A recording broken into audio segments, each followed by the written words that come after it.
বাঘ ভাল্লুক যাই হও, এখন অত কিছু শোনার সময় নেই। তুমি এসো তো খালি।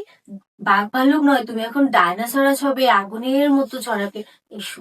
হ্যাঁ, আসবো তো, তবে একটু সময় আছে। আহা, আরো কিসের সময়? তোমার হাতে ঘড়ি নেই, কি দেখছো? আন্তাজি বললাম 10টা মিনিট আরো লাগবে। আমি মেডিসিন খেয়েছি, এটা একটা সময় আছে। 10 মিনিট পর হলি আস্তে আস্তে আস্তে আস্তে আস্তে আস্তে আস্তে আস্তে সেটা সত্য। এই শোনো না, আমার এখন 10 মিনিট ধৈর্য কুলাবে না। তাড়াতাড়ি এসো না প্লিজ। আরে শোনা মানে এমন ভাবে দেবো, একদম নাটবুটি সব উড়ে ফেলবো। খুলতে হবে না, রেখে দিলেই হবে। তুমি এসো। ঠিক আছে, শুনো, আজকে কিন্তু জয়েন্ট বেঙ্গল টাইগার ভাগ হয়ে গেলাম আমি। এত কথা আর ভালো লাগছে না, তাড়াতাড়ি ঝাঁপিয়ে পড়ো না। আচ্ছা, চলো। হ্যাঁ, হয়ে গেছে। আরে হয়েছে মানে, এই যে এখন চলবো একবারে কক্সবাজার সাগরে, তারপর না আরে